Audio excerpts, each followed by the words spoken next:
নমস্কার বন্ধুরা, সোনার কিচেন ঘরে তোমাদেরকে স্বাগত জানাই। তো আজ আমি তোমাদেরকে খুবই মজাদার একটা পায়েসের রেসিপি বানিয়ে দেখাবো। তো এই রেসিপির ভিডিওটি পুরো দেখার অনুরোধ রইল। আর এই রেসিপিটি যদি ভালো লাগে কমেন্ট করো, লাইক শেয়ার সাবস্ক্রাইব করে আমার পাশে থেকো।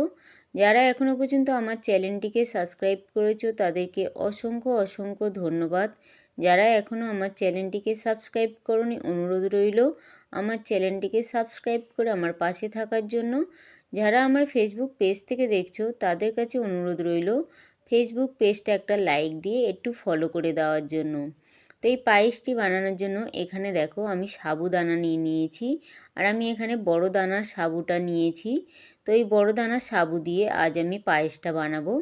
তো সাবুদানাটা আমি একটা বড় বাটির মধ্যে ঢেলে দিলাম, দিয়ে আমি জল দিয়ে 2-3 বার খুব ভালো করে আমি ধুয়ে নেব। ধুয়ে নেওয়ার পরে দেখো এখানে অল্প পরিমাণে আমি একটু জল দিয়ে দিলাম, খুব বেশি জল একদমই দেব না, একদম দেখো হালকা করে একটু আমি জল দিয়ে দিলাম। দিয়ে জলটা দিয়ে আমি 1 ঘন্টার মতন সাবুদানাটা আমি রেখে দেব, যাতে সাবুদানাটা খুব ভালোভাবে ভিজে যায়। তো 1 ঘন্টার পরে দেখো আমি ফিরতে এসেছি। এবার আমি দেখব যে সাবুদানাটা ভিজে গেছে কিনা। তো এখানে দেখো সাবুদানাটা কিন্তু খুব সুন্দরভাবে ভিজে গেছে, আর জলটা দেখো পুরোটা কিন্তু টেনে নিয়েছে। আর সাবুদানাটা দেখো এখানে কিন্তু খুব সুন্দরভাবে ভিজে গেছে। এখানে দেখো সাবুদানাটা কিন্তু ভিতরে একদমই শক্ত নেই, পুরো ভিজে গেছে সাবুদানাটা। তারপরে দেখো আমি গ্যাসের মধ্যে একটা কড়াই বসিয়ে দিয়েছি, ওই কড়াইয়ের মধ্যে আমি একটু ঘি দিয়ে দিলাম।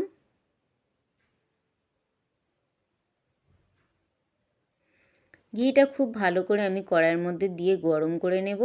তো ঘিটা দেখো এখানে গরম হয়ে গেছে। এবারে ওই ঘির মধ্যে আমি একটু কাজু বাদাম দিয়ে দিলাম। কাজু বাদামটা দিয়ে আমি হালকা লাল লাল করে একটু আমি ভেজে নেব। তো এখানে দেখো কাজু বাদামটা হালকা লাল লাল ভাজা হয়ে গেছে।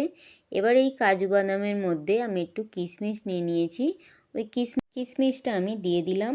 দিয়ে এবারে কাজু বাদামের সঙ্গে কিশমিশটাও আমি হালকা করে একটু ভেজে নেব। তো এখানে দেখো কাজু বাদাম আর কিশমিশটা ভাজা হয়ে গেছে, তো আমি তুলে নিচ্ছি। তো এখানে দেখো কাজু বাদাম আর কিশমিশটা তুলে নিলাম।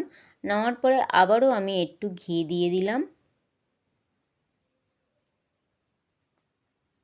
ঘিটা খুব ভালো করে আবারও আমি গরম করে নেব। নেওয়ার পরে দেখো যে সাবুদানাটা আমি ভিজিয়েছিলাম ওই সাবুদানাটা আমি এই ঘির মধ্যে দিয়ে দিলাম। দিয়ে এই সাবুদানাটা ঘির মধ্যে দিয়ে 2 মিনিটের মতন আমি সাবুদানাটা ভেজে নেব। এই ঘিয়ের মধ্যে সাবুদানাটা দিয়ে ভেজে নেব। এইভাবে কিন্তু ঘিয়ের মধ্যে সাবুদানাটা ভেজে নিলে এই সাবুদানার পায়েসটা খেতে কিন্তু ভীষণই ভালো লাগে। তো এখানে দেখো আমি খুব ভালো করে সাবুদানাটা ভেজে নেব। 2 মিনিটের মতন কিন্তু আমি ভাজবো, খুব বেশিক্ষণ ভাজবো না, 2 মিনিটের মতন ভাজবো। তো এখানে দেখো সাবুদানাটা ভাজা হয়ে গেছে। তো সাবুদানাটা আমি উঠিয়ে নিলাম। উঠিয়ে নেওয়ার পরে ওই কড়ার মধ্যে আমি 1 লিটার দুধ দিয়ে দিলাম। তবে দুধটা আমি আগে দিয়ে একটু ফুটিয়ে নিয়েছিলাম, ওই ফোটান্ত দুধটা আমি দিয়ে দিলাম। দিয়ে এবার দুধটা আবারও আমি কিছুক্ষণ খুব ভালো করে ফুটিয়ে নেব। তো এখানে দেখো দুধটা কিন্তু খুব ভালো করে ফুটিয়ে নিতে হবে। এই দুধটা কিন্তু একটু ফুটিয়ে নিয়ে এই সাবুদানার পায়েসটা করলে খেতে কিন্তু ভীষণই ভালো লাগে। তো এখানে দেখো দুধটা খুব ভালো করে ফুটিয়ে নিতে হবে।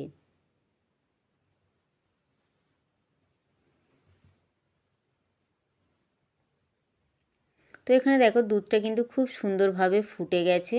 আমি কিন্তু প্রায় 10 মিনিটের মতন দুধটা খুব ভালো করে ফুটিয়ে নিয়েছি। দুধটা খুব ভালো করে ফুটিয়ে নেওয়ার পরে ওই দুধের মধ্যে আমি যে আগে দিয়ে সাবুদানাটা ভেজে রেখেছিলাম ওই ভাজা সাবুদানাটা আমি দিয়ে দিলাম। সাবুদানাটা দিয়ে আবারও আমি 5 থেকে 7 মিনিট খুব ভালো করে এই সাবুদানাটা দুধের সঙ্গে আমি রান্না করে নেব। খুব সুন্দরভাবে আমি সাবুদানাটা দুধের সঙ্গে রান্না করে নেব। তারপরে দেখো ওই সাবুদানার মধ্যে আমি একটু এলাইচের পাউডার দিয়ে দিলাম। ছোট যে এলাচ হয় ওই এলাচের পাউডারটা আমি একটু দিয়ে দিলাম।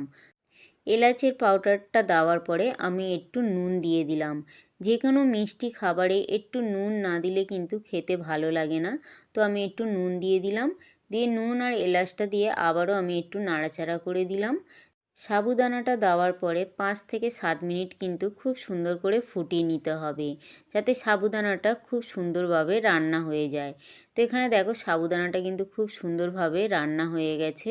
আর সাবুদানাগুলো দেখো একদম কিন্তু দুধের উপরে ভেসে উঠেছে। এবারে আমি একটু খেজুরের গুড় দিয়ে দিলাম। খেজুরের যে পাটালি গুড়গুলো হয়, ওই পাটালি গুড় আমি দিয়ে দিলাম। দেওয়ার পরে আমি যে কাজু আর কিশমিশটা ভেজে রেখেছিলাম, ওই কাজু আর কিশমিশটাও আমি দিয়ে দিলাম। দিয়ে আবারও আমি 5 মিনিট খুব ভালোভাবে রান্না করে নেব। তো এখানে দেখো কাজু কিশমিশ আর গুড়টা দিয়ে আবারও আমি 5 মিনিট খুব ভালো করে রান্না করে নিলাম। নেওয়ার পরে দেখো এখানে কিন্তু আমার সাবুদানার পায়েস কিন্তু একদম রেডি হয়ে গেছে। তো পায়েস তো তোমরা অনেকে অনেক রকমভাবে বানিয়ে খেয়েছো। তো এইভাবে যদি সাবুদানার পায়েস আগে কোনো দিন না খেয়ে থাকো, একবার আমার মতন করে এইভাবে বানিয়ে খেয়ে দেখো, আশা করি ভীষণ ভালো লাগবে। আর এই পায়েসটা কিন্তু আমরা ভোগ হিসাবেও দিতে পারি। আর আমরা যখন কোনো উপোস করি সেই সময়ও কিন্তু এই সাবুদানার পায়েসটা কিন্তু খাওয়া যায়। কিন্তু ভীষণ ভীষণ ভালো লাগে এই সাবুদানার পায়েসটা খেতে। আর এখানে দেখো আমার সাবুদানার পায়েসটা পুরো পরিবেশন করার জন্য রেডি হয়ে গেছে। আর কত সুন্দর দেখতে লাগছে দেখো। আর যত সুন্দর না দেখতে লাগছে তার থেকে বেশি কিন্তু সুন্দর খেতে লেগেছে। তো তোমরাও বানিয়ে খেয়ে দেখো, আশা করি ছোট থেকে বড় সবার ভীষণ ভালো লাগবে। যারা পায়েস খায় না তারাও কিন্তু এই পায়েসটা বানালে চেয়ে চেয়ে কিন্তু খাবে।